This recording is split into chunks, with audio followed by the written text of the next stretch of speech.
All right, so I think today's webinar is actually a little bit different than what we've done in the past. It's a series of 10-minute or so talks, all on a sort of a common theme.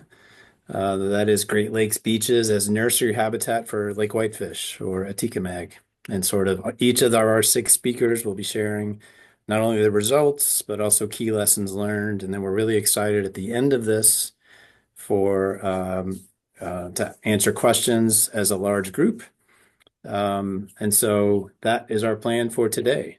I want to briefly introduce each of our speakers. Just going to introduce them now so as not to interrupt the flow as we go through our six talks sort of consecutively.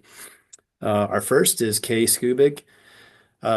Kay got her Bachelor's of Science in Fisheries and Wildlife Management at Lake Erie State University. She then got her Master's in Biology at Central Michigan University and is currently the Great Lakes fisheries biologist at Little Traverse Bay Bands of Odawa, where she has been working at some capacity since 2018. Following Kay, we'll have John Dobeck. John got his bachelor's in biology in the program of the environment at University of Michigan. Then got his master's at the School of Natural Resources in the Environment at the University of Michigan. Went to Virginia Tech, where he got his PhD in biological sciences and limnology, and is currently the associate professor at Lake Superior State University. Been there since 2019. Following John will be Steve Pothoven. Steve got his bachelor's in biology from Augustana or Augustana. I'm not sure how you say that, Steve. You can correct me if I'm not saying it right. Yeah, that's a liberal arts college in Illinois. He got his master's in fisheries from the University of Minnesota. And Steve has been at the NOAA Great Lakes Environmental Research Lab, Lake Michigan Field Station for 27 years in some capacity. So I did not know it was that many years, Steve. Very cool. Following Steve will be Corey Brandt. Corey got his bachelor's in fisheries and water resources from UW Stevens Point. He then got his master's and PhD in fisheries and wildlife at Michigan State University. Corey has been a fishery biologist at the USGS Great Lakes Science Center here in Ann Arbor since 2020. Following Corey is Nikki Berry. Nikki got her bachelor's in science and biology at Ohio Northern University, her master's and PhD in biology at Miami University, and she has been a fishery biologist at the USGS Great Lakes Science Center, now stationed in Cortland, New York, since 2024, since last year. And then finally, following Nikki is Jim McKenna. Jim got his bachelor's in bachelor's in marine science at Stockton State College in New Jersey. He then got his master's and PhD in biological oceanography from the University of Rhode Island. And Jim has been a research ecologist at the USGS Great Lakes Science Center, also in Cortland, New York, for 30 years. Congratulations on that milestone to Jim. So really excited about this group that we have. I'm going to be navigating the slides. And so any mistakes are my own in terms of pace, and we will see how this goes. Kay, you are up first, and I'm gonna close my audio.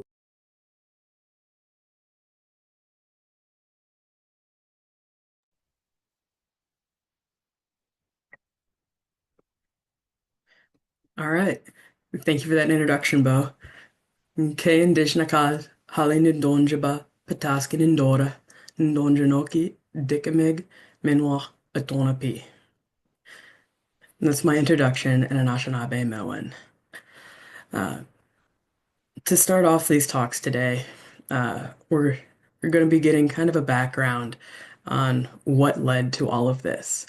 Other talks, following me will be about specific projects and analyses studying Dickameg in these, larval habitats.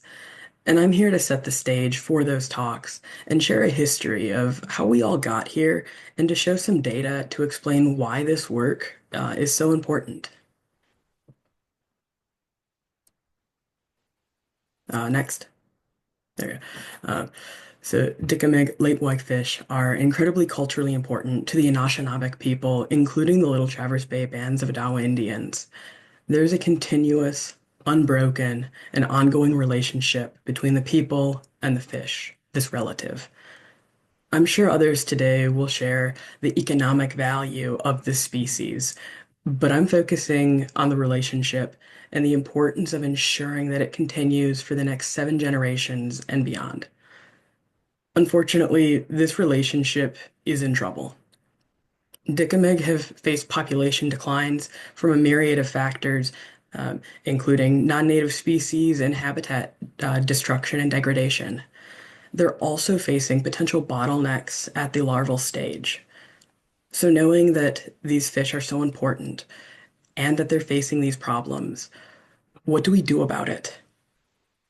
Well, the first step to solving any problem will be to first understand the problem. Next. That first looked like uncoordinated beach sampling, where agencies throughout the Great Lakes region were doing their own sampling completely independent of one another. And LTBB was one of these agencies. We started Newsta netting in 2012 along the beaches in this area. But that uncoordinated beach sampling, it wasn't quite enough. And our previous program director, Kevin Donner, recognized this, and that was the start to something more. Next.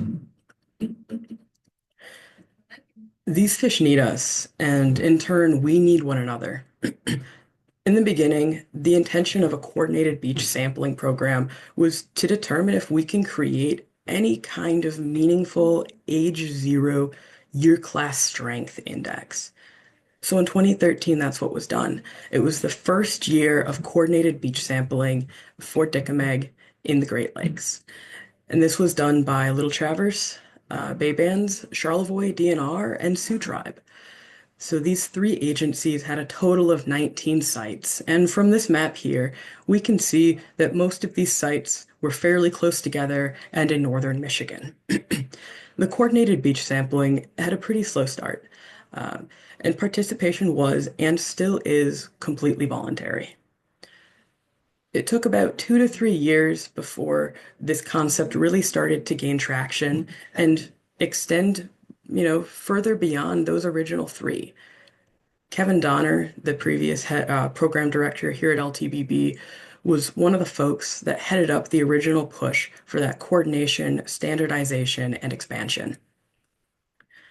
There are so many individuals that made this coordinated beach sampling possible, but I'd like to give some special acknowledgments to Mark Ebner at Sioux Tribe, Nathan Barton at Grand Traverse Bay Band, Jason Smith, who is at Bay Mills now, but has been at LTBB and Sioux Tribe, Dave Carafino with the Charlevoix DNR, Ted Tresca with the Great Lakes Fish Commission, Bo Bonnell with USGS, and Corey Brandt, also with USGS.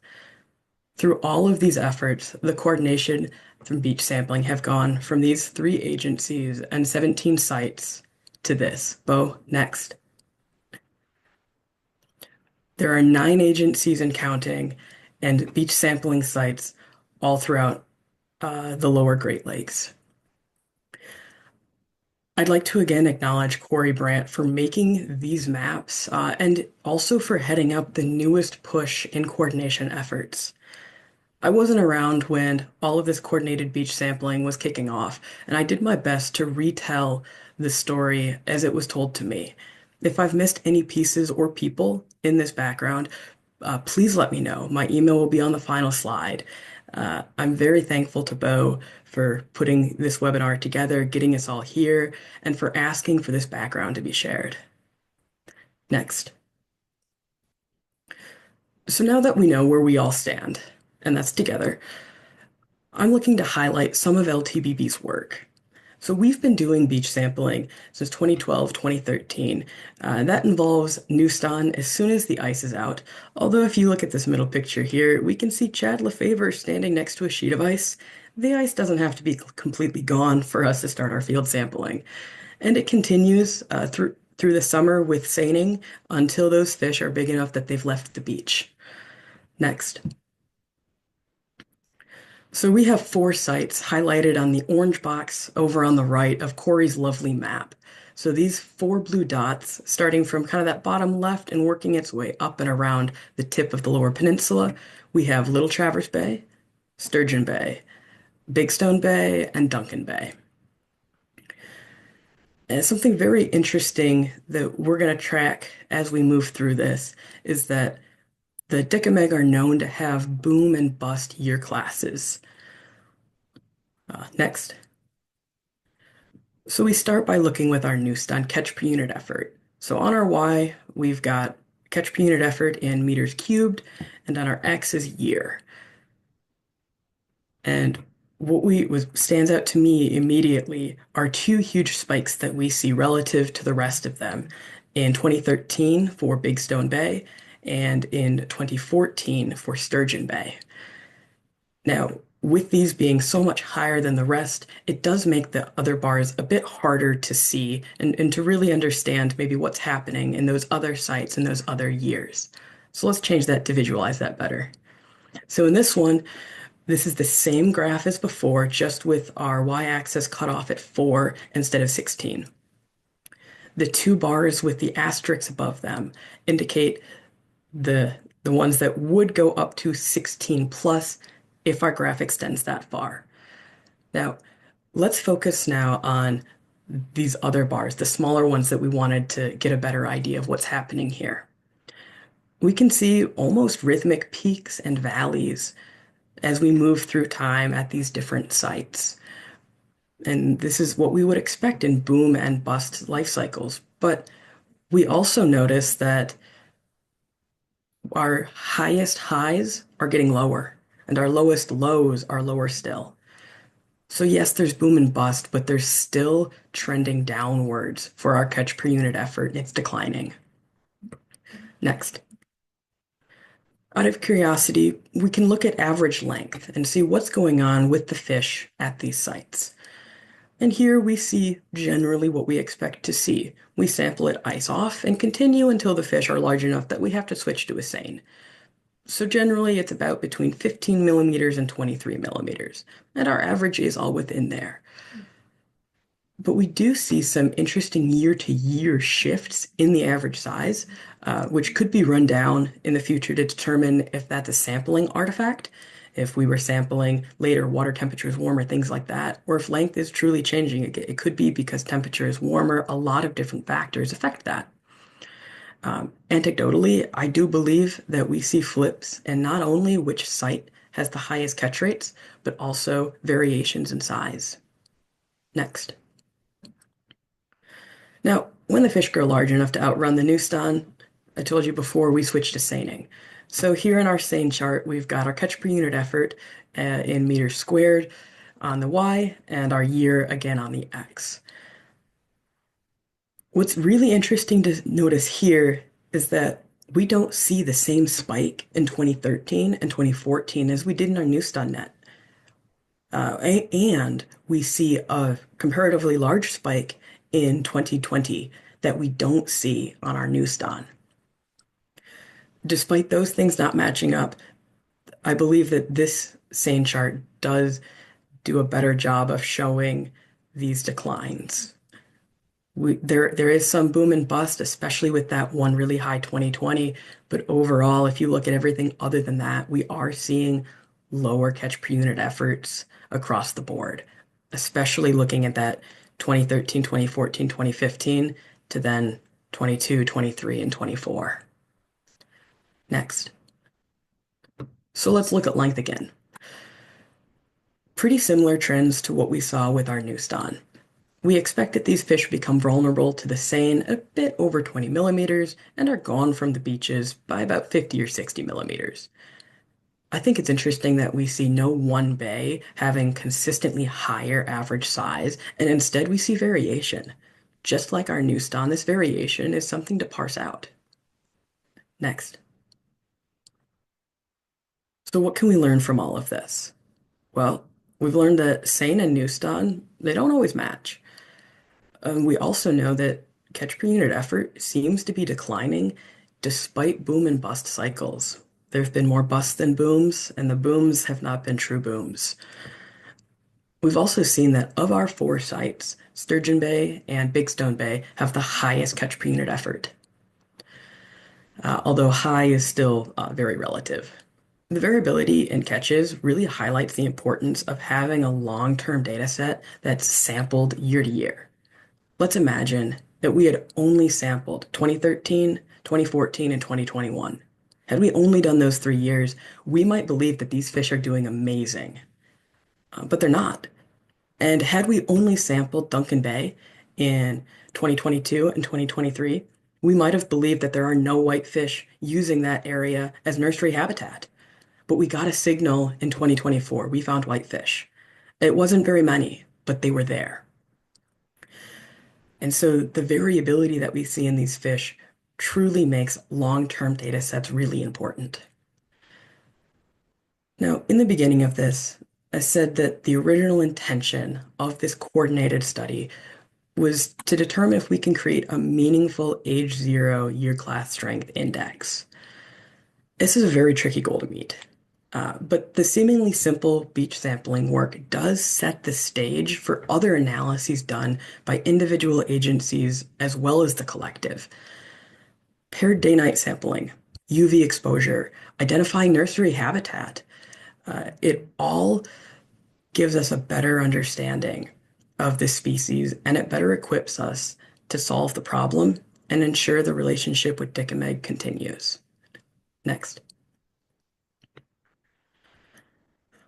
You can go ahead next again.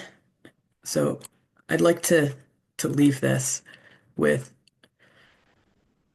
just all of these things highlight truly the importance of long-term data sets and continued partnerships. This is good and important work that needs to continue. Like all science and every other part of life, we're all stronger together. Thank you. Okay, I'm going to break up what I said I wouldn't do. I just want to quickly jump in and say thank you. You kicked that off beautifully, and you've set the stage really nicely for this next set of talks. So, job well done. All right, on to our next talk. John. Thank you, Bo, and thank you all for tuning in for these talks here today. I'm a faculty at Lake Superior State University, and I'm excited to be here to give a lightning talk on behalf of this project and the team and individuals you see here on this first screen. And this was a project ongoing for the last few years to look at factors affecting larval lake whitefish and cragganine abundance in Lakes Michigan, Huron, and Superior. Next, please. So first, just a quick acknowledgement again to all of the individuals and teams on this project, funded through the Great Lakes Fishery Trust and other agencies to make this work possible. Next. So I'm just realizing, Bo, as well, I left my animations on here, so you can feel free if you want just to animate to the end of each slide as well. Sorry about that. But so yeah, lake whitefish have experienced population declines in various locations in the upper Great Lakes, particularly Lakes Michigan and Huron. And part of the attribution to this has been the invasion of dreissendid mussels, zebra and quagga mussels, which eat phytoplankton in the base of the food web, and so less food for zooplankton, less food for fish. And particularly a vulnerable stage could be this larval fish, not just like whitefish, but other fishes that need zooplankton as a food source during the first few weeks to months of their life. And so this project really looks at that larval stage. Next. And a big part of this is using a standardized sampling approach, sort of as Kay brought up on the last talk, the importance of sort of a standardized sampling, kind of large scale comparisons to compare these things across different regions. So lake whitefish larvae, when they hatch, they're commonly in nearshore littoral habitats, and they could be right on the beach. So in 1 meter depth or less of water defined here, or in the near shore, maybe 1 to 15 meters or so depth. So in these near shore regions. So agencies have been sampling at various depth locations depending on protocols. And typically during the daytime, fewer humans are nocturnal. So generally logistic wise, of course, we sample during the day. But of course, their prey zooplankton as well as larval fish can exhibit diel vertical and horizontal migration, and estimates can be higher at nighttime. And so part of this project is really to look at any differences day and night and how that could affect our interpretations of their abundances. Next. So a part of this project in 2023 and 2024 was a field research component where teams sampled sites on the beach and some at day and night, and also a subset of those on the near shore. And we're looking at zooplankton density and biomass and larval like whitefish density and day and night comparisons between those. And there's other questions associated with this project, but for just the time purposes here, this will be the main focus. Next. The other part of this I wanted to highlight is a mesocosm research component as well, which the first year of this was in 2024, and we're about to do this again in 2025. Where at Lake Superior State Center for Freshwater Research and Education, there's a mesocosm facility set up with different tanks and getting water and zooplankton from the St. Mary's River at a time where the zooplankton is similar to what's, the lake whitefish when they hatch. And we're feeding them different treatments. So inoculating some tanks with low zooplankton density, with medium zooplankton density, and higher zooplankton density, using densities commonly observed sort of at these comparisons in the field during this time and location. So looking at how density or the food items would affect their growth, condition, and survival. Next. So to jump into some methods, and part of this is to sort of set up the project and the objectives and what's been done, and then give some preliminary results after that as well. So agencies hit the beach right after ice off to sample for larval lake whitefish. And across the 12 agencies on this project had a pretty good spatial coverage in Lake Superior, Michigan, and Huron. Sampled collectively over 50 sites, up to 3 times each during the day, which was our baseline. So about ice off to, or when it starts to warm up, to up to 6 weeks after that. And then a subset of those were sampled at nighttime. We had over 30 of those sites also sampled at nighttime for each year, up to 3 times as well. And those were paired, so within 24 hours of each other. And then from those beach sites, approximately 15 of those were also sampled day and night on the near shore. And these depths range from about 1 to 10 or 15 meters depth. So there's a different sort of gradient of depths for those as well for comparison. And again, these were in 2023 and 2024 for the sampling. Next.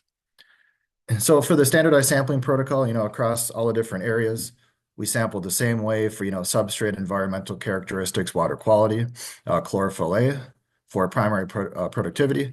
We sampled zooplankton with horizontal zooplankton tow nets shown there. And then also sampled for fish with Newston nets. If you could hit next, please, to show the one back. Sorry. A little back. Thank you, Bo. Sorry for the animations. With the Newston net shown there, pulled by 2 people for 20 meters on the beach for larval fish. And then for the boat sampling, it was similar, but via boat, there are a couple differences, such as a longer tow for the larval fish, but also using a Newston net, so using similar gear, both on the beach and in the near shore. And all of the fish were counted, and up to 25 were collected to take back to the lab for each sample. Next. And then back in the lab, zooplankton were counted and processed. Larval lake whitefish were identified to order or carrageenine versus non-carrageenine, and separated total lengths, and all of that was measured. And not a part of this talk, but I just wanted to highlight, we're also extracting the stomachs to see what the diet composition is and how that might relate to what's in the water column. And so far, about 1,500 fish have had diets analyzed so far for this project, with many more fish yet to go.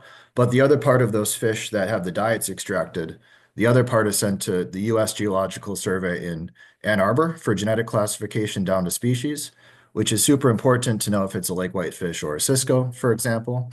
So a big shout out to Amanda Ackes, Ann Ropp, Alicia Alvarez, and others on the team there for all of the help with genetics, not just for this project, but all the other projects out there. And also a special shout out to these individuals: Ethan DePaw, Silas Dunn, Simon Freeman, Ellie Pro, Gwen Phillips, and Mason Spees. These are former or current undergraduate students at Lake Superior State University who have not just spearheaded the fieldwork, but also the lab work and processing the fish and the zooplankton to make this all possible. Next. So first looking at density to get in some of the results here. Again, preliminary analyses so far. About 100 zooplankton samples have been processed so far. And this is density on the y-axis at day and at nighttime. And most of these are on the beach right now, so in the really, really shallow waters. And then also biomass at day and night. And nighttime density is about 2 times higher than day, and biomass is about 3 times higher at night versus day. But as you can, if you're think about zooplankton a lot like I do, the y-axis, that's pretty low density. You know, oftentimes there's fewer than 1 zooplankton per liter in these waters. And most of the specimens were copepods. Next. And then for a cruganing count, this is just on the beach. Again, really quick first glance at this. And the y-axis is how many cruganings were found in a 20-meter tow Houston net. So that's the number on that y-axis. And so far at nighttime, we're finding, again, this is a really just coarse assessment.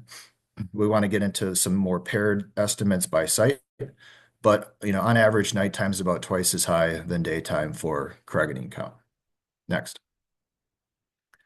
And also comparing the catch per unit effort of cruganings on the beach samples versus the boat samples. And now this is standardized per meters cubed of water because the boat towed more water volume through than the beach, so standardizing for the effort here.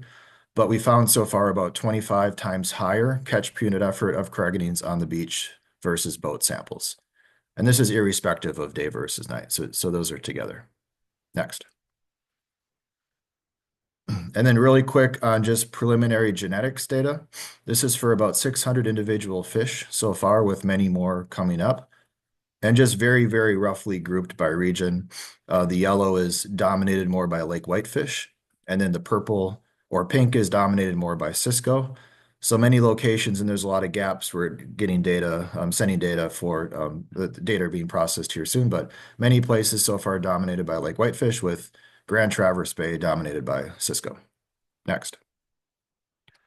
And so for the mesocosm experiments, real quick, just to sort of orient you, the gametes were collected from Lake Michigan by Little Traverse Bay bands. And then we received those up at Lake State. And the photo there is of the Center for Freshwater Research and Education's mesocosm facility at Lake State. So you can kind of see the tank setup and the size. And the water's from the St. Mary's River, and we get zooplankton. We basically have a zooplankton farm on the St. Mary's River, where we just get zooplankton and put them into tanks to mimic low, medium, and high zooplankton treatments, and then add fish and run the experiment. So last year we had four replicates of each treatment for a total of 12 tanks, and we're about to start the process again here soon in just like a few weeks. Next. So results from last year for the feeding experiment, the low being 1 zooplankton, medium being 5 zooplankton per liter, and the high being 20 zooplankton per liter. We found that more lake whitefish survived, still not a high percentage, but more lake whitefish survived in the high food treatment versus the low and the medium. And not shown here, but the average length at the end and average weight at the end were also trending higher for the high treatment as well. Next. So yeah, just to wrap up, a few takeaways. Just I think the importance of standardized sampling at a large scale to really, quantitatively compare estimates across the different locations that one samples for abundances. Thinking about day versus night differences, are there differences? If so, how much, and what does that mean for our understanding of their abundances?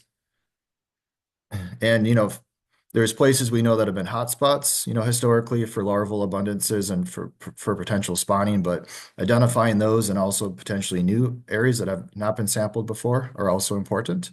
And ultimately, a big goal of this project is to look at zooplankton density and other environmental factors and the relative importance of these for larval lake whitefish to survive into juveniles and beyond. Yeah, thank you all for tuning in, and I'm happy to take some questions in a little bit.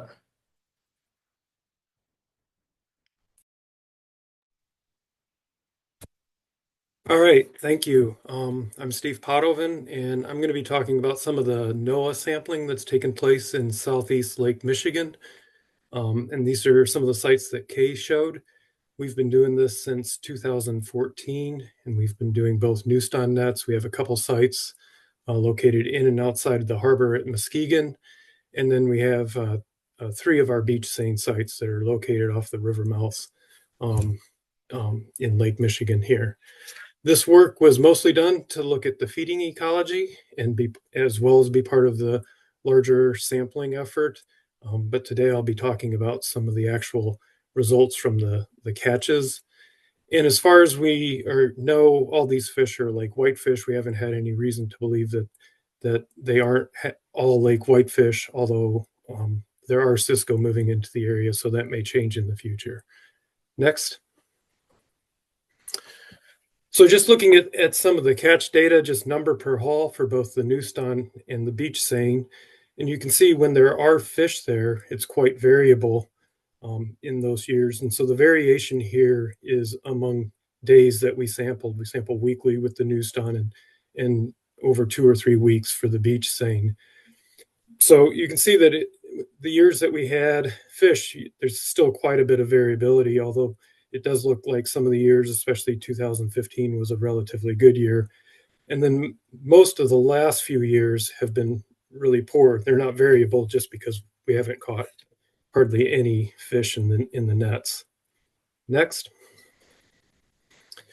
Now, one of the reasons to look at the early life stages of fish is to see if that can give us an idea of how many fish there will be in the population in the future. And so one of the things that we've just started doing, tackling this is the Minnesota or Michigan DNR has some sampling that catches fish once they're age 3 in this region. And so we're looking to see how the early life stages compare to what they're seeing once those fish are age 3. And you can see it probably covers those first 3 years of our early life sampling. And those fish, which were our good years in our Newston and beach seine, really don't appear to show up once they're age 3 in the DNR trawl surveys. And so there's a couple things that I can think of. There's probably more that could be happening. One is between the time that those fish are caught on the beaches in the Newston or the beach seine, they're disappearing before they're age 3.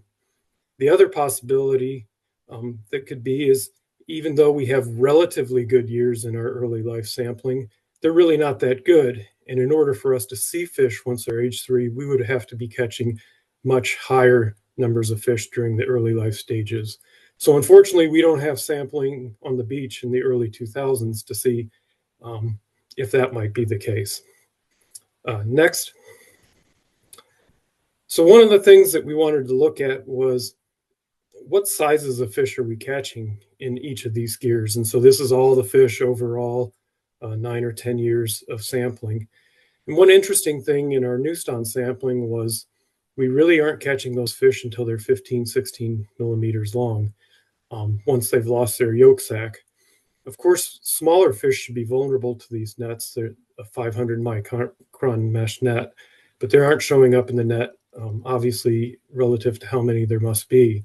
And so maybe those smaller fish aren't on the beach where we're sampling and they're further offshore, or these are mostly off drawn river mouths or river mouths, and maybe they haven't worked their way from where they hatch onto the beach yet. For the beach seine, we start catching, they seem recruited to this gear at our site anyway, around 25, 26 millimeters. And then by the time they're in the early 30 millimeter stage, their catches are really dropping out. And this is going to correspond to the time when those whitefish, their mouth is changing, they're becoming more benthic and they're moving offshore. So it's really kind of a small size window where we're catching the fish in the beach seine. And if you think about it, we're really probably only sampling one life stage. So between the yolk sac and when they become more benthic, that life stage is what we're sampling. We're getting the early end of it with the Newston and the back end of it with the beach seine. Next. Next slide. Yep. So unlike what Kay showed, we do see relatively good correspondence between our Newston catches and our seine catches. at least relatively for this type of data, we'll probably take that. And like I showed with the size distribution, if we're really only sampling one size class or one life stage of the fish between the yolk sac and when they become more benthic, maybe that's not surprising. Other areas I know catch larger fish or smaller fish, and so that may be a reason where some of these studies don't have as much good correspondence between the seine and the Neuston. And next. And then one last thing, we all know that temperature is an important variable for growth, along with food with fish, but a lot of times we don't have good temperature data. If we take temperature where we're out sampling, that's quite variable. From time to time, it can go down or up between sampling efforts. But a lot of these sampling sites are located in areas where there are weather stations, and you can pull air temperature data off from these sites. And you can develop, and because they're so shallow, obviously it seems reasonable that air temperature would really be related to water temperature as well. And so here we see the cumulative air temperature we see a strong relationship between the cumulative air temperature and the length for both the Neuston and the beach seine. And so this is one possible tool that we can use to control for temperature or to provide environmentally meaningful sampling. In past studies, you could also use it if you wanted to keep track of the cumulative air temperature and target specific sizes if you know there's specific sizes or more vulnerable sizes that you're trying to sample as well. And that can be important, like for our sampling, we have a fairly small window for the beach seine. And on average, it's probably about 16 days where we could effectively sample those fish. And so you think about our sampling methods of sampling twice with a week in between, we could be in and out of an effective sampling period. So this is one possible tool that can maybe help focus that sampling. And that is it. Thank you.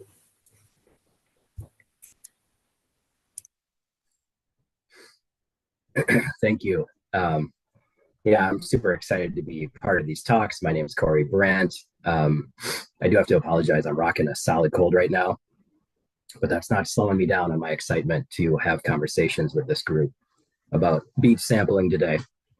So I'm excited to speak, to give this talk on behalf of a very large team. I'm just representing the work here. And this work was, ties into our Lake Huron CSMI, or Cooperative Science and Monitoring Initiative work, the CSMI work from 2022. Next. I'd like to acknowledge a lot of folks. And here I also want to just point out that I especially want to acknowledge our student contractors, our term scientists, and our seasonal employees that are absolutely foundational to all this work that we do. I also want to thank the funding agencies, Great Lakes Restoration Initiative, and the Corrigan Restoration Framework for funding this work, and many others that help us with our sampling designs. Next. So the focus of this work, this was inspired by the foundational stuff that Scoob mentioned at the beginning. We essentially wanted to help monitor larval fish on Lake Huron, spread out the effort with the other agencies that were already doing work. We wanted to add sites, add resolution spatially, but we also specifically wanted to monitor northern Lake Huron versus southern Lake Huron for larval fish on the beaches. And this is due to that large contrasting productivity gradient between those two regions. So the North Channel generally is less nutrient rich. There's less establishment of dry-scented mussels up there. It's a little bit different shoreline habitat. It just tends to be very different. In very southern Lake Huron, it tends to be, I think I said, so the North Channel is more nutrient rich. My apologies. And then the southern parts of Lake Huron tend to be very nutrient poor, very crystal clear water, and more establishment of dry-scented mussels down there. So it seemed like a really interesting way to maybe tease out some of these factors that may influence recruitment constraints for these young lake whitefish in their first year of life. So we had a couple of research questions. I'll revisit these at the end. One, we asked, is there just more diversity in larval caragonines in the North Channel versus Southern Lake Huron? There's, adult cisco and whitefish and other caragonine species are known to be up in the North Channel. So we asked that. And then we were wondering, is there greater caragonine densities in the North Channel? Could this be tied into nutrients versus Southern Lake Huron? Another question, is there greater zooplankton densities up there to sort of complement the higher densities of fish? Additionally, is there better growth in the North Channel? Is there any signs of stunting in the south where the productivity gradient is, where those lower trophic levels are much, much harder to detect? And then also, with less food, if there is less food available, does that mean that there's less food in their stomachs? And would that then help us understand if there's slower growth?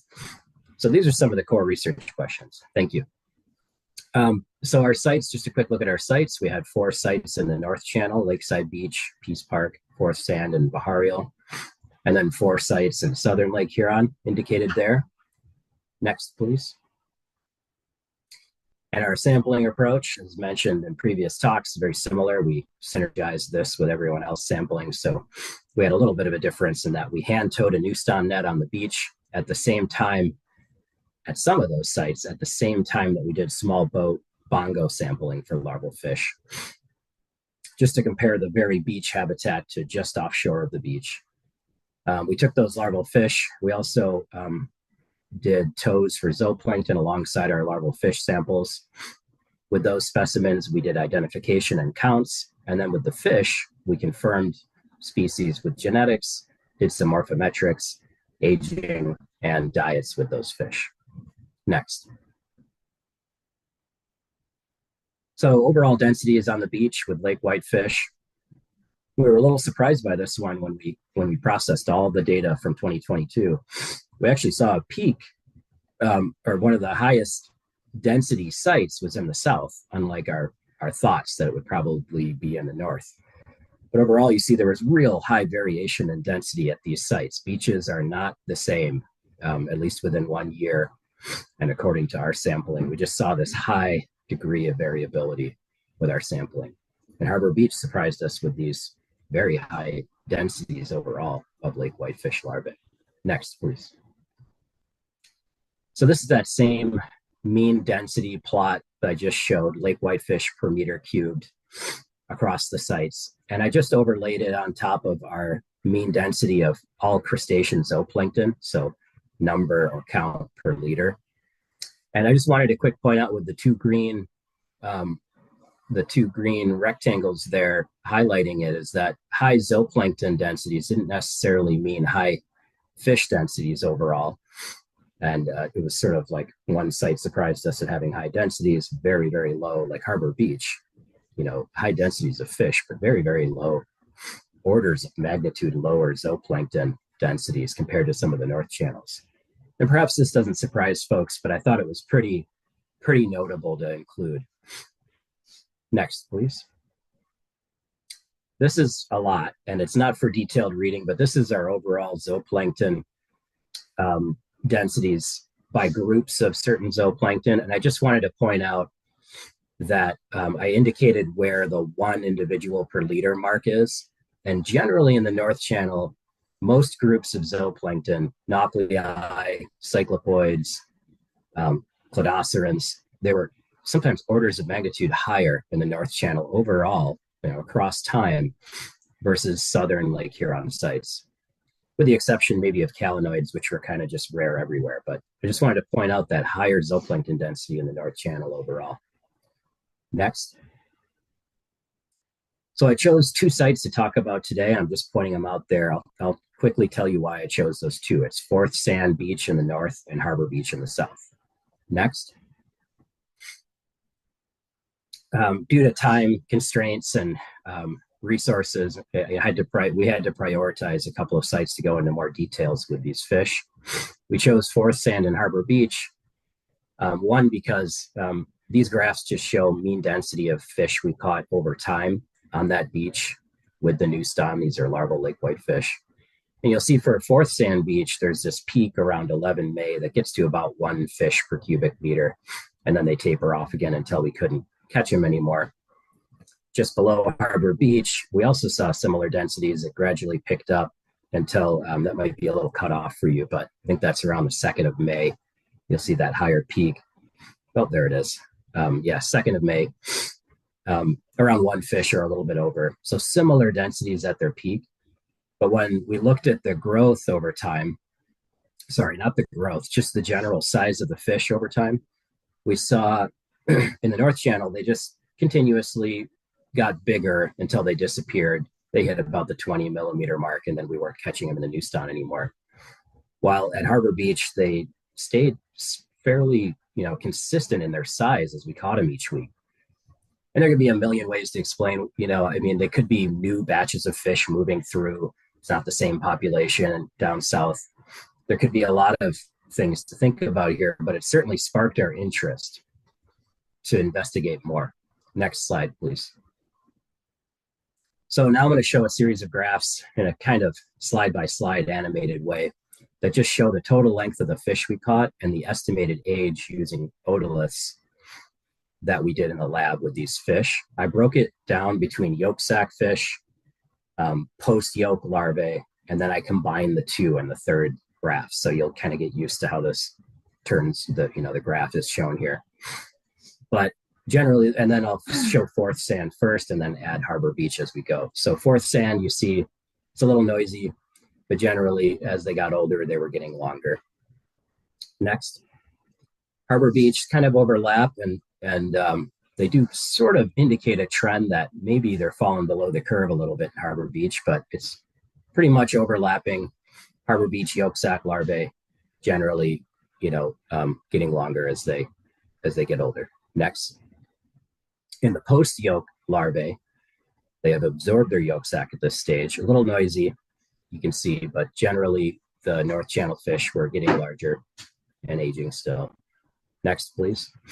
And here's where the Harbor Beach fish tend to really start falling below the curve in the post-yolk fish, where they're still, getting longer as they're aging, but they're just below the North Channel fish. Next. So when we combine those two, next again, just turn them both on here. You'll see that there's some indication that the Harbor Beach fish are falling below the curve. They may be stunted down there. Something is sort of slowing them down compared to the North Channel larval lake whitefish. Next.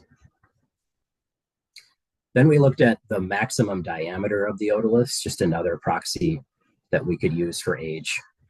That work was inspired by some work from Aaron Dunlop and Isaac Herbert, and some other papers by Oyadumari and Auer in 2007, and some other colleagues too inspired us to take these measurements. So you can see, in the north, generally they're getting longer as that otolith gets larger. Next, please. Harbor Beach fish, even in the yolk sac stage, seem to be falling below the curve here, where their otoliths are getting bigger, they're getting longer, but they're just below the curve of the North Channel fish in the yolk sac stage. Next, please. Here we have post-yolk, same graph. Otolith getting bigger, length getting bigger. Next. And again, in the post-yolk stage, those Harbor Beach, Southern Lake Huron fish are below the curve. Next. And next. So you can see there that it also is just another indicator that these fish might be, they certainly seem stunted in Harbor Beach compared to the North Channel. Next. Another thing we looked at is just another way to look at that data is overall the otolith max diameter as a proportion of total length. You'll see right away in the yolk sac stage that Harbor Beach fish have that higher proportion. That higher proportion in Harbor Beach fish means their body was shorter in proportion to their otoliths in this case. And the significance when you combine all the larvae is actually driven by those yolk sac fish. So this makes us wonder, are they starting out a little smaller? Is something wrong while they're hatching? Just generating more research questions for us to dig into here. Next. Here's a picture of a larval otolith. I won't go into too much detail, but hopefully we can discuss some of this. This one happened to break, but it has really good viewing windows here. But one thing I just want to point out is that you'll see some dusky bands kind of barely showing up towards the center. According to the literature and colleagues, these definitely, they usually indicate the hatch point, those dusky, thicker bands. And then a little ways out, as you move out from the center, you'll see two more. Those generally are considered yolk sac absorption check marks. And check marks are essentially like a slowdown in growth. Could be due to something stressful, a cold water shock, a hatching event, absorbing yolk sac, that kind of thing. But in this yolk sac, in this otolith, you'll see several more check marks. And so we actually counted these up for each fish. Next, please. And when I summarize the number of check marks per otolith, which could indicate the number of stressful events these fish go through, in the yolk sac fish especially, they seem to be more variable in their check marks compared to those North Channel site fish. And again, the significance across all the larvae is sort of rooted in these yolk sac fish. So this is kind of exciting to see, and is also generating more questions for us. Next. So to check in on the questions, more carrageenan diversity. Yes, we saw that. We got cisco larvae and round whitefish and lake whitefish, and a lot up there. Down south, we just caught lake whitefish. Question 2, greater densities, not necessarily in the north versus the south. We saw the highest in the south, so that surprised us. Question 3, greater zooplankton in the north versus the south. Densities, yes. Question 4, that better growth in the North Channel versus southern Lake Huron, it appears so. And then question 5, less food available means less in the stomach and slower growth. We are working on this one right now, right in the middle of our diets, and so that will be forthcoming. Thanks so much for the time, and I'm excited to hang on and have discussion with the group.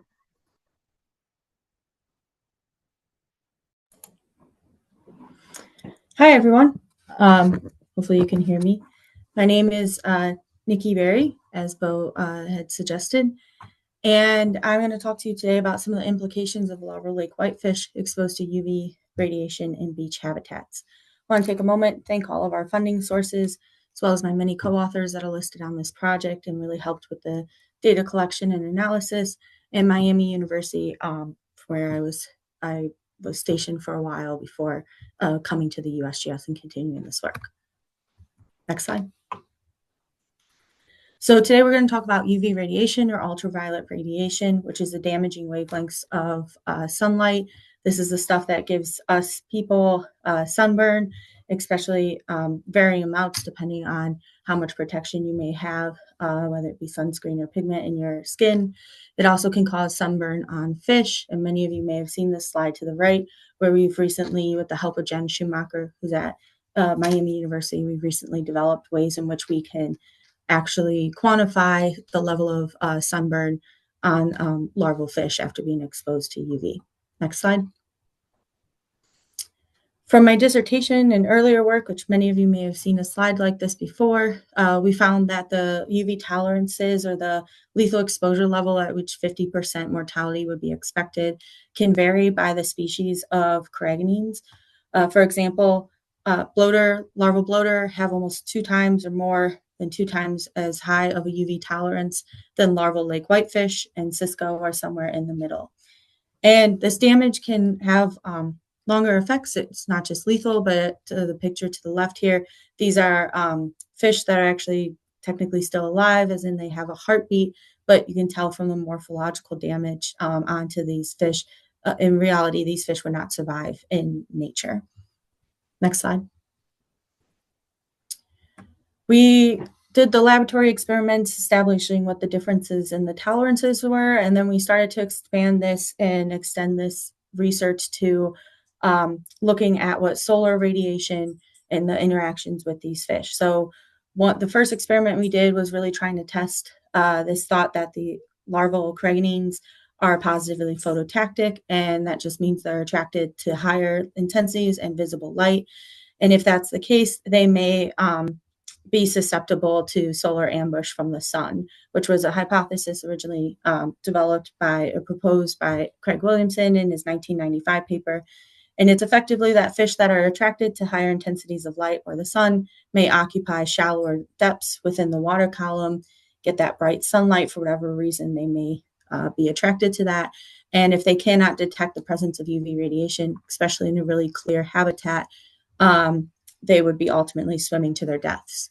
So we did these binary choice experiments. We did 2 different kinds. The first, we removed UV radiation altogether, and we only manipulated the intensity of light. So the yellow circle on the left-hand side of that first kind of conceptual diagram, that's going to illustrate our high intensity of sunlight, and then our low intensity is by the dark gray.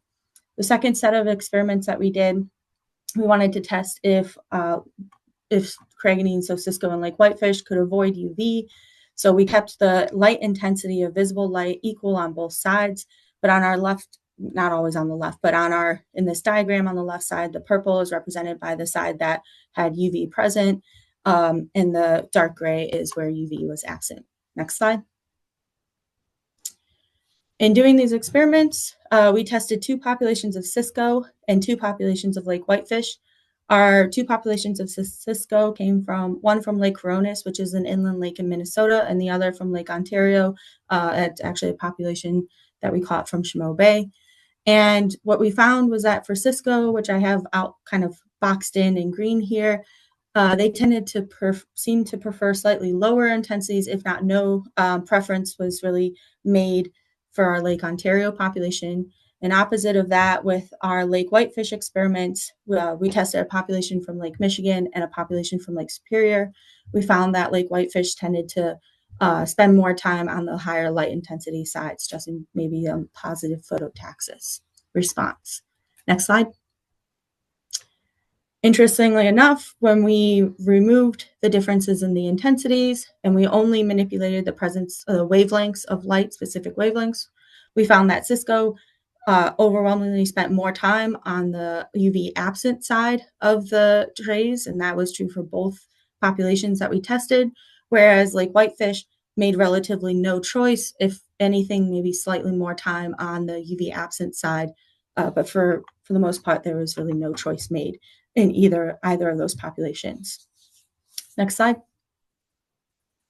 So really what this is driving home is just building that background context here, that lake whitefish in particular, they have a low UV tolerance, and they might be attracted to these higher intensities of light. As many of these other talks have said, even Jonathan's, were catching higher densities or more cragganines potentially at night.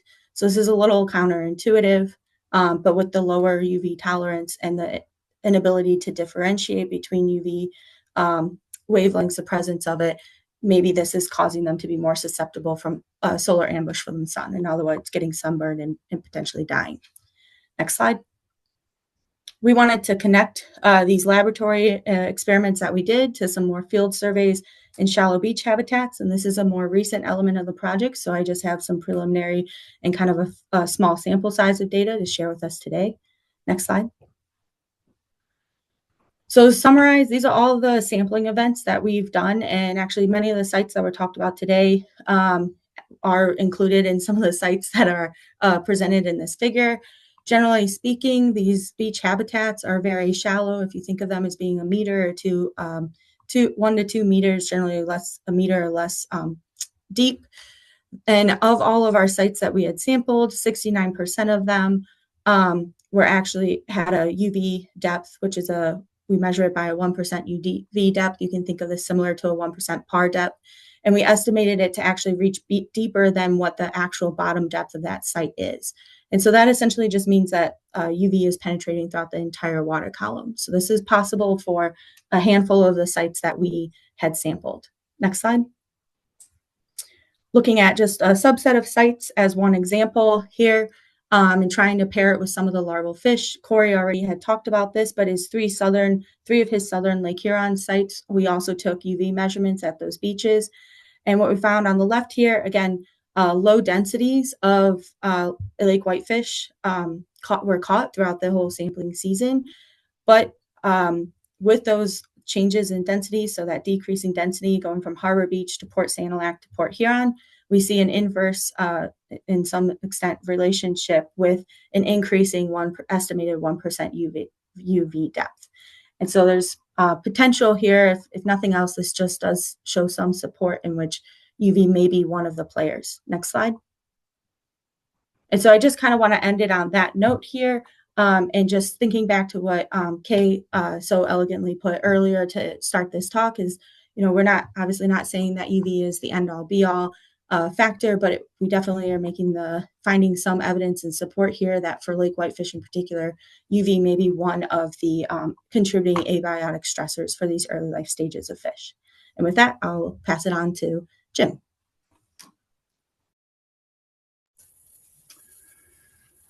Hello, folks. Appreciate the opportunity to present today and to have the last word, so to speak. Also want to thank the previous speakers for setting things up so well. There's a number of themes that are going to come through that I'll re-highlight as we go. But there's a lot to cover, so I'm going to dive right in and start by saying something that we all know, and that is that Lake Ontario gorgonids have been extirpated or severely depleted. And Cheneaux Bay and the Bay of Quinte in the eastern end of Lake Ontario are our last remaining significant spawning grounds for cisco and lake whitefish. Now, of course, recovery of these native prey fish would benefit the Great Lakes food webs really in a good way. But survival bottlenecks, as you have heard, are occurring at early life stages. Who knows, they may have always been at that stage. But we're going to look a little closer today at Cheneaux Bay larvae, and I'm going to cover three particular topics: segregation of nursery habitats, abundance, variability, and asynchrony, and weather conditions affecting larval abundance. Next slide, please. So what have we done? Well, for the last 20 years, we have sampled gorgonid larval abundances from a random grid in Cheneaux Bay and along the shore in the bay. We used ichthyoplankton tows offshore and larval seines onshore, and these have been standardized to catch per unit of effort. We're also using geostatistical interpolation within the bay to give us the best estimate of bay-wide populations for each sample year and species. As you can see in this example map on the right of lake whitefish in 2019. Next, please. So what have we found? Okay, so first, cisco and lake whitefish are virtually identical. We know this. And we used the genetic analysis, and when I say we, I mean Bixard and Wendy Stott, to identify the larvae to species. This was first done with a relatively small subset of a few hundred fish from the 20-year archive by Wendy Stott. That's been published in 2020. And then in this last year, Nick and his crew processed over 2,500 larvae from the full-time series. The bar chart you see on the right, you read the values from the left vertical axis. The top one is for the offshore sampling of larvae, and then the bottom one is for the onshore seine sampling. And they show the number of larvae identified as either cisco, excuse me, in the orange, or lake whitefish in the blue. And the results clearly indicate that there's segregation of these species nursery areas, with essentially cisco occurring offshore and lake whitefish occurring onshore. There's very little overlap, and the dominance is consistent from year to year, with just a few minor exceptions for some of the onshore sites. Now, the black dashed lines indicate the sample larval abundances in each year, and those values are read on the right axis. Note the differences in scale and the variability of those abundances, as well as the asynchrony of the peaks between those two.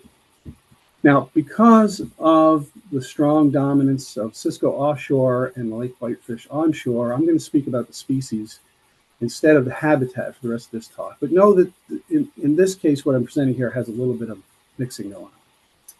Next, please. All right, something else we also know is that, as Kay mentioned right off the bat, that the sizes of the cohorts of these species are notoriously variable, and they appear to be associated with winter weather conditions. Now, this figure here it's got a lot of information, and it's really just to give you a sense of the variability in winter ice and thermal conditions, which you see on the left, and also to show you the weak direct relationship between larval abundance and temperature or ice conditions in Cheneaux Bay on the right. Now, the formation and melting of ice are really quite complex, and I'm happy to go back over this later if folks have other questions. But that feeds into this relationship between larval abundance and winter conditions, which are also very complex. It's not a one-to-one relationship. Next. So because of this complex relationship, we applied neural networks to model the connection and to make estimates from combinations of several of these winter condition variables, as well as to provide some insight into the most important conditions for each species. And so what you can see here in the top charts, we have cisco on the left, Lake Whitefish on the right, and clearly the models fit the highly variable abundance time series very well. The blue lines in each case show the observed abundances, and the orange line indicates the neural network predictions. And note again the asynchrony in the peaks and the differences in the abundance scales. The bottom charts show us the weightings on each of the independent variables that was used to train and test these neural networks. And again, these are the weightings, so they're not variable values per se. These are actually, but think of them as the multipliers used in the model. But they give us some idea of what seems to be the most influential. And these graphs here show several metrics. But just look at the solid line for total weight. Okay, so for cisco, which again, we're thinking mainly offshore, that's on the left, winter conditions seem to emphasize low thermal conditions, thermal units, so they like it cold, a high rate of ice formation to 10% of coverage, relatively warm temperatures in February, and then relatively cold temperatures in January and April. Now, by comparison, Lake Whitefish, which again, we're thinking onshore mostly, on the right here. The variables, by the way, are in the same order from left to right. Their conditions emphasize cold December and January temperatures, relatively warm March temperatures, and relatively low maximum ice cover for the lake. Now, I'm sure this will leave you all with many questions, but I'm going to finish up with one more slide, and then I'm happy to address any questions about the methods or whatever you have when we get to the panel discussion. So, Bo, if you go to the next one, please. This slide is not from Lake Ontario, but it is the most vivid picture of the power of ice and water that I have, and that clearly those things are important for Corriganine larvae. In a quick summary from this project, we have discovered several very interesting things. I hope you will agree. Clearly, genetic analysis is required for reliable species identification. Also, Lake Whitefish and cisco have different nursery requirements, and they may have fewer options than they used to. We don't know. Also, they respond differently to winter weather conditions. The next step in this process for us is to estimate the baywide abundances for each of the species for each year. And in fact, the geostatistical part of that we finished yesterday. So moving forward, there are a couple more things that we need to look at least a couple more things, of course. And one of those is the habitat conditions of the spawning in the nursery areas. And the other is, we need evaluations of options for habitat protections and improvements. And a lot of that work is actually already going on at T-Lobs and by other researchers and partners across the region. So I think we're on our way, and I hope this clarifies some of the things that we have been wondering about for a while. With that, I'll say thank you for your attention, and I'll pass it back over to Bob. Thanks very much, Jim. And to all the speakers, you all did a really, really excellent job of distilling the key information down within 10 minutes. Everybody was great with time. Um, all the talks are really complementary, sort of a lot of sort of very similar themes. And if we can have all of our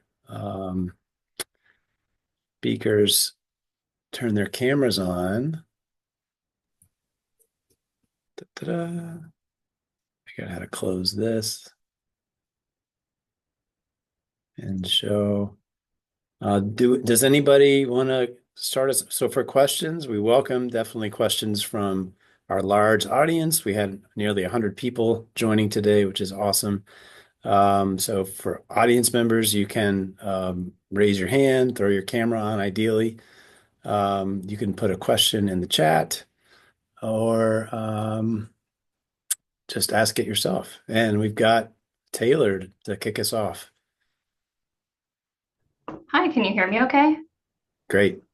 Excellent. Yeah, this has been an excellent time. Lots of questions and topics I love to think about and hear about. So yeah, thank you everyone. I have a question for Steve, which it's awesome to see those data sets. And it's really, I thought it was so cool how your different gears, the Newston versus the Sains, aligned so nicely with the transition from pre versus post yolk sac. And I was wondering if you had done any sort of analysis to try and look at like what the survival rate is in between what you see in the Newston versus what you pick up in the Seine, and how much that varies year to year, with the idea that maybe that's a bottleneck, or maybe a bottleneck in some years more than others. Thanks. Yeah, no, I haven't, like, I've looked at the catch data very little, and so I haven't really explored that much. And looking at it for this talk, some of it was like, oh wow, that's really interesting. We should have been looking at this for beforehand. So I haven't really explored much of that. So that's out there, and definitely is something that's worthwhile looking at. I hadn't realized until I was looking at this that we really aren't sampling those fish very well until they've lost their yolk sac. And so that was really surprising to me, because we do catch some, but just not really in proportion to how many there must be. So I haven't explored that, but that's definitely a good idea, Taylor. And as a follow-up, Steve, like, have you talked to other people that are doing this Newston Beach seining to see if they are catching them and you're not? You sort of intimated that you had. Yeah, I'm not sure about in terms of this whole size distribution. I know fish that we've looked at from Lake Huron, there's a lot of yolk sac fry in those fish. Those are more from an offshore than a beach. So I know you can catch them in those nets, but it would be worthwhile looking for all these beach sampling if those yolk sac fry aren't really on the beach and they're maybe further offshore. Yeah. Okay, thanks. Any other questions for Steve while we got him from the panel members? If not, we'll move on to Alex. Okay, Alex. Hi, everybody. Thanks for all those great presentations. So my question is for Nikki, which I could just walk across the hall here and ask her, but I think it's better for this. So was I right in seeing in your first figure there with bloater, cisco, and lake whitefish that bloater had the highest tolerance for UV radiation? Yeah. What do you think is going on there, right? Because that's like exactly opposite side of the thought. Yep. That is also what Bo and I think say every single time we that figure comes back up. It's like I don't know, but I don't know. It's not. I think one thing is that we did find in CSMI in 2021 was that we caught a lot of bloater at the surface offshore of Lake Michigan, and that is like the most transparent habitats as far as UV goes, especially. So I don't know if that's just like they've just evolved that way because they hatch, they're spawning and hatching deep, but when they're swimming up, they're still at a stage vulnerable, and so they've evolved that way or what. But yeah, that wasn't what we were expecting either by any means. So I unfortunately I don't have a lot more about that other than they were there regardless of what the UV exposure was in the lake. They were caught. So low abundances, but they were caught. Awesome, thanks. Yeah, your explanation of them going up into the kind of the central basin of Lake Michigan, there's lots of UV, that makes a lot of sense. Thank you. All right, thanks, Alex, for the question. Let's go then to Roger. Hi, everyone. Thanks for some really interesting talks. I don't know who to direct this to. Maybe it's Nikki, maybe it's others, but I'm just wondering about the proximity of spawning reefs to the nursery areas. And obviously that wouldn't necessarily change over time, but I'm wondering, there's an issue with lower numbers of fry coming to these areas, or given the UV issue, if some other areas where larvae may be swept to are now more useful habitats from a nursery standpoint. Thanks. I have a quick Corey? thought. Oh yeah, I was just gonna say, I think you could answer this probably best with your data. Oh, it's a really good question. It gets me super fired up. So some of the site selection for beaches, we used historical spawning areas to inform where to sample. Some of it just came down to the beach being easy to access. I'm really curious about the same question for Harbor Beach, because that historically there certainly were whitefish spawning outside of Harbor Beach. I don't hear about it as much on in contemporary times in southern Lake Huron. So, and this is kind of like a lot of what we sample at Harbor Beach is actually in that harbor too. So I've been talking with Mark Rowe and others over at NOAA, looking at their biophysical models and how things move from Saginaw Bay. They kind of tip down the thumb like water down a glass in terms of nutrient flow and stuff out of Saginaw Bay right down through to Harbor to Port Huron. But I'd really be interested to see, or hear about ways that we could look at this closer. What is the proximity to these spawning reefs? Are there still some there? Can we use larvae as a proxy to actually find new ones that maybe came back online? I don't have an answer, but I'm certainly excited about the question. Yeah, I wonder, yeah, go ahead, Jim, because your data are really relevant too, given Well, Cheneaux Bay and the spatial segregation. Yeah. Right. I was just going to follow up with a little bit. I mean, I don't have an answer that's any better, really. I could say Cheneaux Bay is a relatively small water body, and we know that there are 3 reefs out in the middle, and only a kilometer or less from most of the shoreline. The question has to do with, are the larvae being transported from those places to the shore? Or are they coming out on the shore and being moved around in other ways? The lake or the pond there, it's pretty much a big pond, is really affected by waves. And I believe there's a hydrodynamic model that's being developed. I think Brian Weidel can tell us more about that. For Cheneaux, to tell us a little more about the transport potential. But the other thing I think John mentioned that I think is fascinating is the vertical diel migrations, right? Because if you have different current regimes at the surface during the day that you have at night, you can either be moving far or you can be shuffled back and forth. So yeah, so Roger, I don't have a much better answer for you than that. The other thing I'll say is we're seeing some fascinating things by looking at the geostatistics, which gives us an interpolated map. And there are some areas which look like they may be really good for producing like whitefish that are probably very highly developed human-wise. There's a lot of docks and things like that and places that we couldn't actually get in with the seine, but they could be very good habitat for all of them. Yeah, thanks, Jim. Kay, I wonder, or Steve, just because I see you, so Corey mentioned that the sites he chose were like nearby historic spawning locations. And I wonder is that frequent throughout sort of the monitoring, to any of your knowledge, like where you are doing your Steve, or is it more just sort of, this is a good beach, it's good access, or same thing for Kay and some of the work they're doing in their 4 sites? Yeah, Yeah, our our sites were chosen because they were access. The Muskegon one, we knew there was a fishery there, um, and we're there, so it was sort of a combination. We knew there was spawning there, and so it was chosen because of that. The other ones were chosen because of easy access, but we also knew there was spawning going on in the river mouths, for all of our sites. Yeah, thanks, Kate.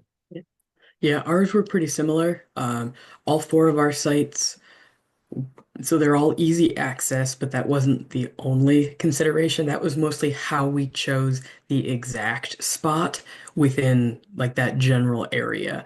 And for everything except Duncan Bay over by Sheboygan, we knew for sure that there either were fish currently spawning in those areas, like very nearby, or like historically there had been. So Little Traverse Bay, Sturgeon Bay, and Big Stone Bay, we knew, either currently or had in the past.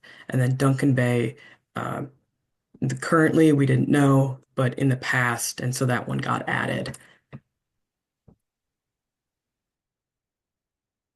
Yeah, so good question, Roger. I mean, the really curious thing to me is that certainly these whitefish do seem to be finding their way deliberately, or I would think it's deliberately, like towards these very shallow beachy areas, whereas we're not seeing nearly as many cisco there or any other species. And then in terms of like day versus night, which was mentioned, maybe quickly before we go to Frank, I wonder, John, do you all like, do you and Simon think that's a catchability thing where like half of the fish are able to avoid the net during the day? Or do you really think that they are like below the net half of the population is below the net um, during the day, and then more of them are up in the water column at night? If you had to sort of make a hypothesis. Yeah, it's a really good question and something that we've spent a lot of time, well, myself, Simon, and others spent a lot of time just thinking about. And I'm sure it's probably a combination of those things. And also, as mentioned, also by Jim as well, it's just, thinking about like the wind and currents, on nights where there's not as much wind, maybe they're able to actually move more as well. So if they want to get to shore, they might have more of a chance. But yeah, I imagine it could be, UV radiation, as Nikki mentioned, maybe that plays some role, trying to avoid that in really shallow waters. Following food.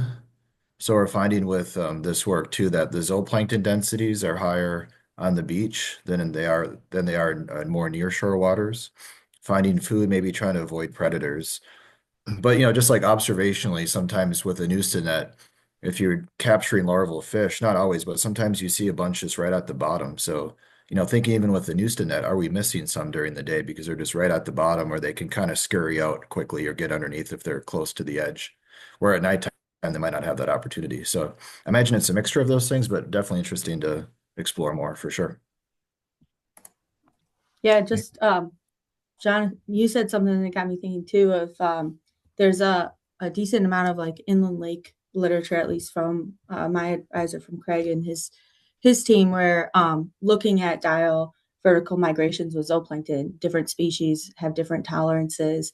Copepods generally seem to be that they have more resistance to UV than the calanoids or Daphnia. So there's some dynamics there that I've been thinking a lot about with these presentations too. And if the fish are following the food and the food's avoiding UV, is that in some way, how does that play with their own like tendency to, try to go to the light or not? And that's, we didn't add that in our experiments, but I would be really curious if anyone did to see what they found. Yeah, good points. Really great discussion. All right, let's see where Frank wants to take us. Frank. It's remarkable with all this new technology, scientific breakthroughs, the amount of information out there is just unbelievable. And I'm asking this to anybody that would like to answer it. How about AI? Is there an effort through the scientific community to start incorporating AI to better summarize and analyze the data? Thank you. Okay, that's not where I thought we would go, but that's a good question. I don't know I'll, for our panelist or anybody else yeah, that's well, I'll viewing, take a, please weigh in. Yeah, go, I'll Jim. take a stab at that. Okay, so Frank, AI is a pretty general term that's been thrown around an awful lot these days to describe many different things. But I will say the neural networks I showed are a type of AI, and they represent pattern recognition, right? That's what a lot of AI does is pattern recognition. And so um, you may consider that some sort of start. There's no concerted effort that I know of to incorporate that or other aspects of AI in data analysis yet. Thank you very much. And you would think that that would be something that would start really coming together because there's just so much information out there. Thanks, everybody. This has been great. Thank you, Frank. Anybody else want to weigh in on that topic? I know there are a few people. I was looking to see who else is on here that I might just call out, but maybe I won't do that. Anybody else want to answer that question that's on the call today?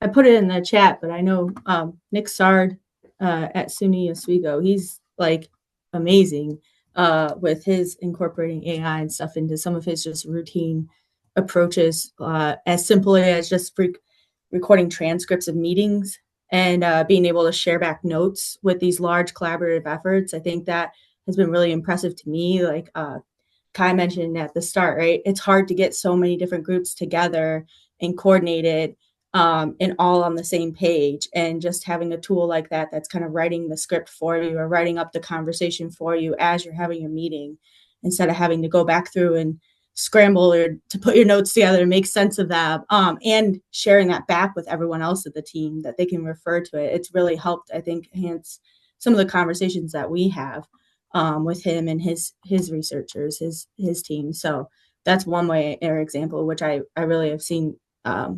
Yeah, the use of AI, I think, help with a lot of these huge coordinated efforts. Thank you. Okay.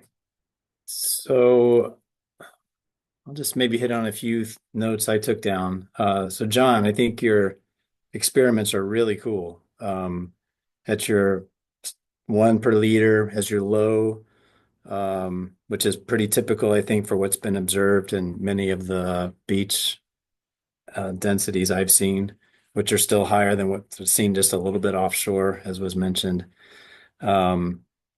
And then sort of Corey stuff showing this differences in growth rate between sites with high and low zooplankton, which is sort of consistent with that. But even your highest survival, and you sort of made note of this, was only about 25%.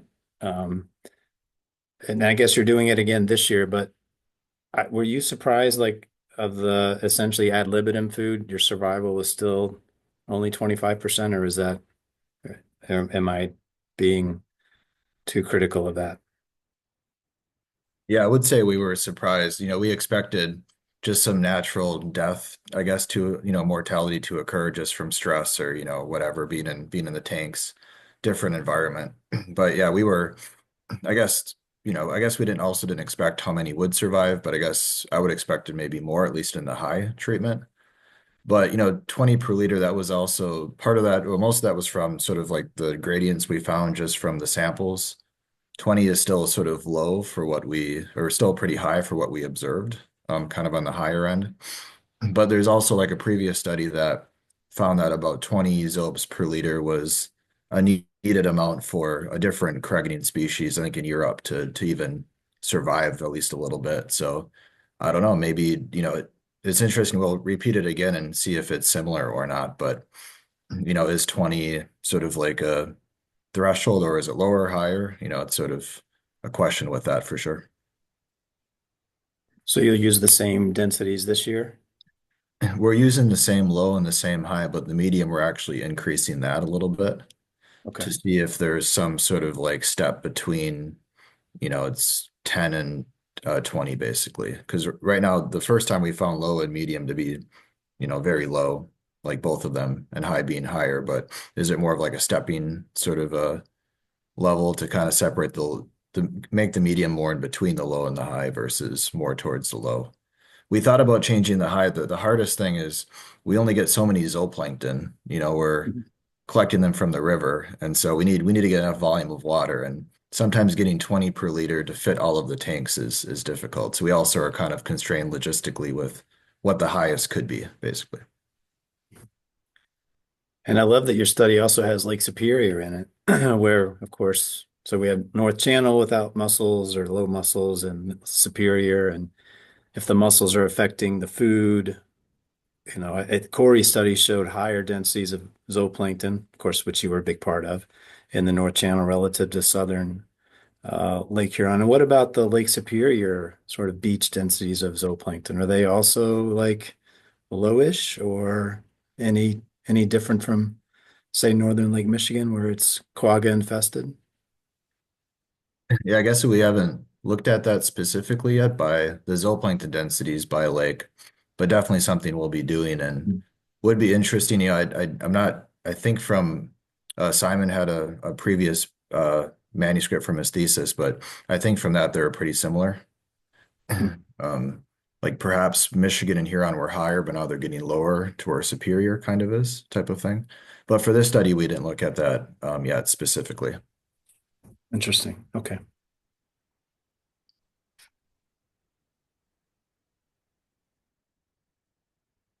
Other questions you all want to ask of each other?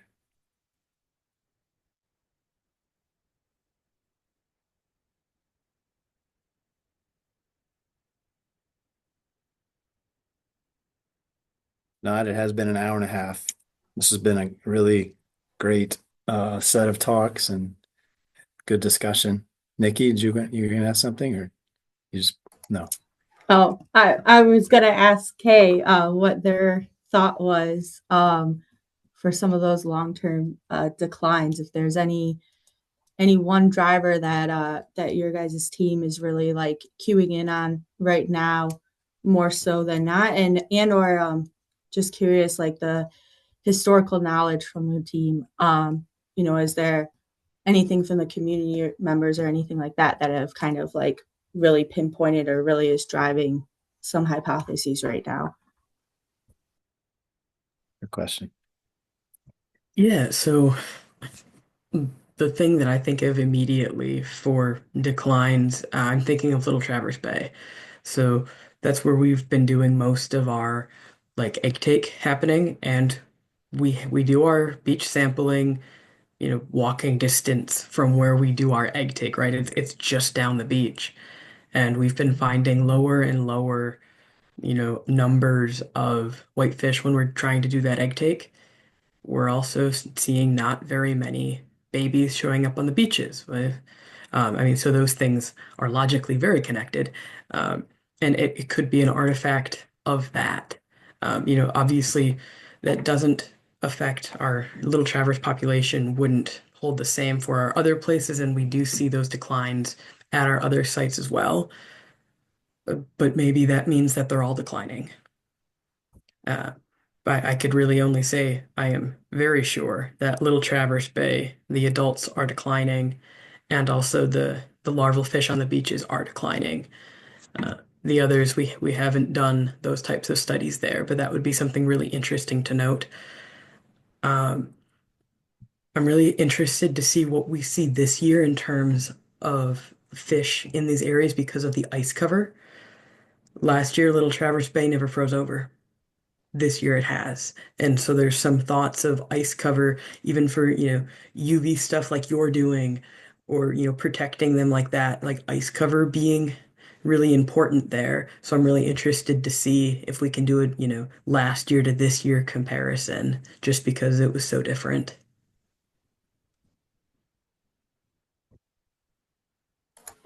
Yeah, I'm excited for you guys too, getting that ice.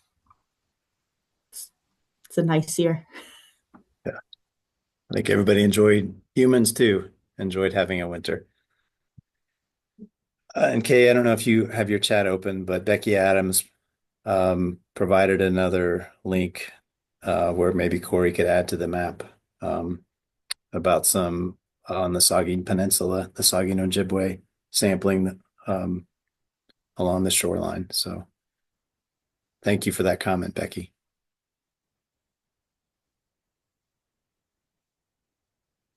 All right. Well, thanks again, everybody. Reminder, if you would like to volunteer to give a talk in April, please reach out to me.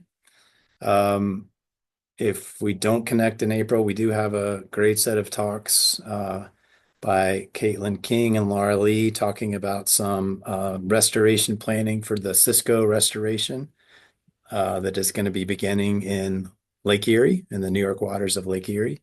So they'll be talking about that in early May. And with that, we will close off. Thanks to Ted Tresca for pitching in and providing the behind the scenes support from the Fish Commission. And thanks again, everybody that's still on, give a round of applause or congratulations to our excellent speakers. Have a great weekend. Thanks, Bo.